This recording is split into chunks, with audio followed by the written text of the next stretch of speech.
జై శ్రీరామ్, జయ జయ Sriram. Hi friends, మనం చూస్తున్నాం అద్భుతమైన తీర్థరాజ్య క్షేత్రం నైమిషారణ్యం.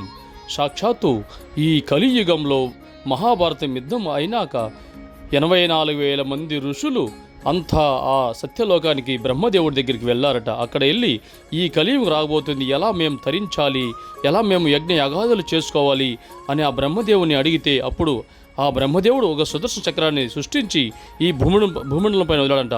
అది మొత్తం మన ప్రపంచమంతా ముల్లోకాలంతా తిరిగి ఈ భరతావనంలో ఆ నైమిషారణ్యం అనే ప్లేస్లో ఆ యూస్ ఇరిగి అక్కడ పడిందంట. అదిగో చూడండి, ఇదే చక్ర తీర్థం. ఆ చక్రం ఇరిగి ఇక్కడ పడిందని ఇక్కడ చక్ర తీర్థం ఏర్పడింది. సాక్షాత్తు శ్రీ మహావిష్ణువు సుదర్శన చక్రం ఏ విధంగా ఉంటుందో ఆ విధంగా ఉంటుంది ఈ అద్భుతమైన ఈ చక్ర తీర్థం. ఇక్కడ స్నానాలు విశేషమైన పుణ్యఫలం. అదిగో చూడండి, మనం అక్కడ నిలుచుకుంటే చాలు ఆ వాటర్ ఫ్లో శ్రీ మహావిష్ణు సుదర్శన చక్రం తిరుగుతుండే మారి ఆ వాటర్ ఫ్లో తోసుకుని వెళ్తుంది. మనం స్నానం చేయాల్సిన పని లేదు, నిలుచుకుంటే చాలు. అటువంటి అద్భుతమైన శ్రీమన్నారాయణ. హై ఫ్రెండ్స్, మనం చూస్తున్నాం అద్భుతమైన ఉత్తరప్రదేశ్ నైమిషారణ్యంలో అద్భుతమైన చక్ర తీర్థ చక్ర స్నానం. జై శ్రీమన్నారాయణ, జై గోవింద. ఈ నైమిషారణ్యంలో ఎన్నో అద్భుతాలు ఫ్రెండ్స్.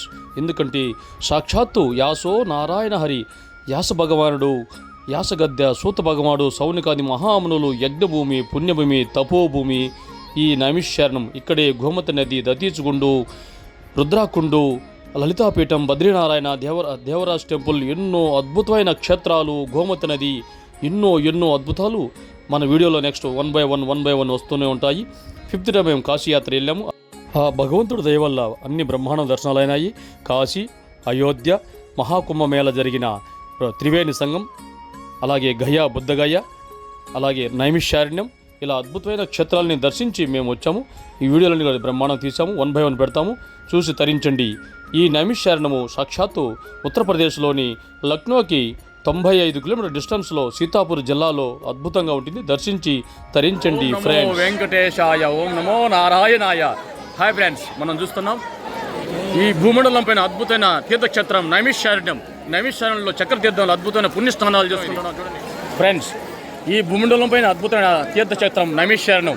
సాక్షాత్తు 80,000 మంది ఋషులు బ్రహ్మదేవుడి దగ్గర పోయి ఈ కలియుగంలో మనం ఎలా తరించాలి అని మనం బ్రహ్మదేవుడిని అడిగితే బ్రహ్మదేవుడు సుదర్శన చక్రాన్ని సృష్టించి ఇక్కడ భూమండలం పైన వదిలాడు. అది ఇక్కడ నైమిషారణ్యంలో పడిందని ఇక్కడ విశేషం. అందుకే ఇక్కడ చక్రతీర్థం ఏర్పడింది. ఈ చక్రతీర్థంలో పుణ్యస్థానాల్లో చాలా విశేషం, అతి అద్భుతం, పవిత్రం.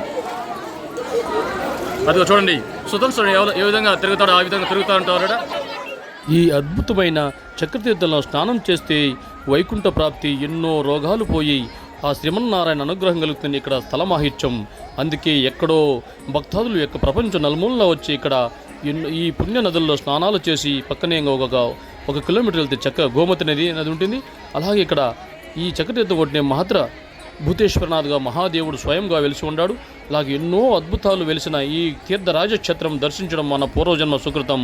దర్శించి తరించి మా వీడియో సబ్స్క్రైబ్ చేయండి, లైక్ చేయండి, షేర్ చేయండి, కామెంట్స్ పెట్టండి. భక్తితో, ప్రేమతో మీ సురేష్ గోవింద. సాక్షాత్ వ్యాస భగవానుడు 18 అష్టాదశ పురాణాలు చెప్పింది ఇక్కడే తన శిష్యులకి. సౌనికాది మహాములకు సూత మహర్షి పురాణాలు చెప్పింది ఇక్కడే. అటువంటి పరమ పుణ్య భాగవత క్షేత్రం ఇది. సాక్షాత్తు సత్యనారాయణ స్వామి మొదట ఇక్కడే ఈ భూమిలోనే పుట్టింది. ఇక్కడే సత్యనారాయణ వ్రతం చేశారు. అలాగే అదిగే చూడండి, మాతృభూతేశ్వరనాథ్గా ఆ పంచముఖాలతో స్వయంభుగా వెలిసిన అద్భుతమైన ఆ శివాలయం దర్శించండి. ఎన్నో పుణ్యక్షేత్రాలు, పుణ్యతీర్థాలు, తపోభూమి, యజ్ఞభూమి ఈ నైమిషారణ్యం దర్శించి తరించండి. ఇక్కడ చూడు, అద్భుతమైన వృక్షరాజాలు, అద్భుతమైన ప్రకృతి, చల్లని వాతావరణంలో అద్భుతంగా ఉంది ఈ తీర్థరాజక్షేత్రం. దర్శించి తరించండి. ఓం నమః శివాయ. జై శ్రీమన్నారాయణ. శుభం భూయాత్.